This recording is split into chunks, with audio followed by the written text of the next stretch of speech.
Okay, so my most commented on and most watched video is my video on how low stomach acid could be contributing to a lot of your digestive disturbances. And there's been a lot of questions on, could this be the root cause of why I'm having IBS, why I'm having chronic gas and bloating? And what I want to tell you today is it's a very common symptom that I'm seeing with a lot of my patients. And as I said, there's about 80% of you who have low stomach acid, despite the fact that you have GERD or acid reflux or things like that. So what we're going to talk about today is how you can further test to see if stomach acid is in fact low without doing any invasive testing, and of course the reasons why the stomach acid becomes low. I'm Dr. Andrea Maxim, the creator of the Maxim movement, where my goal is to maximize on your digestive health using foundational principles to help get you there. And those foundational principles include removing the triggers. So we need to make sure that there's no underlying infections happening like parasites or yeast. And I know that sounds gross, but I'd say about 70% of the patients that I see in my office have an underlying infection that needs to be addressed first. The next thing that we have to make sure that isn't present is food sensitivities. And the most common ones I see in practice is cow dairy, eggs, and gluten. And what I encourage you to start doing is minimize or remove those food sensitivities altogether and see if the digestion starts falling back into place. Because again, unless we remove the triggers to disease, we will never get back on track and we will never achieve optimal health. And that's really what we want to do. But when it comes to the stomach acid specifically, let's discuss why the stomach acid can become low. And the reason why it gets low usually is because it's a very energy costly process for the body to achieve. So neutral pH is about a pH of 7. And in order for it to go down to stomach acid pH, which is about 0.8, it goes down on a logarithmic scale. So from a pH of 7 to 6 is a factor of 10. From 6 to 5 is a factor of 10. So from 7 to 5 is a factor of 100, and so on and so forth. So you're looking at about 10 million units of energy to create one molecule of stomach acid. And if your body is dealing with stress, if you're not sleeping well, if you're being exposed to infections, if you have food sensitivities present, heavy metals present, then the last thing your body's going to do is make stomach acid. So if you want to see if your stomach acid is low, here's a few things that you can do.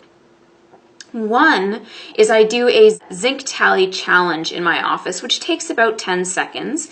And the zinc tally solution is simply zinc, which is a direct indication for how low your zinc is, but usually if your zinc is low, your mineral status is also going to be low, meaning usually your stomach acid is low.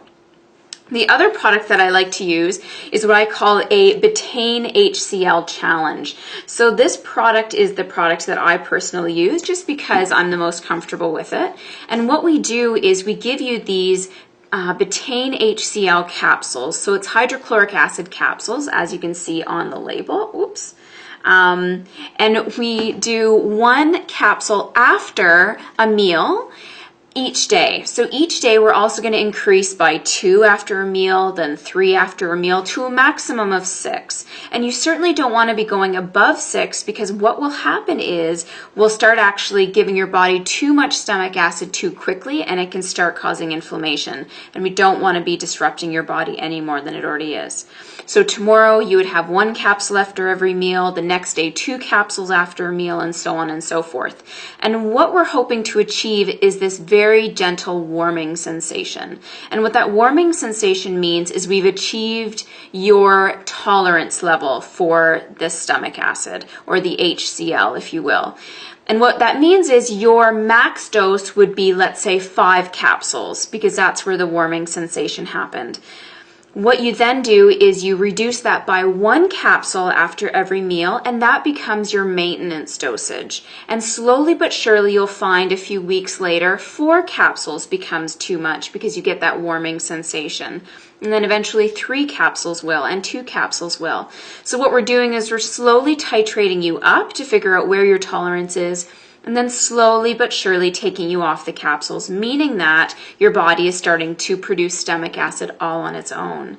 If for some reason you achieve 6 capsules without having any digestive upset, please do not go further. That's just the max that I feel comfortable with, and you'll just maintain that for a few weeks until finally that warming sensation happens.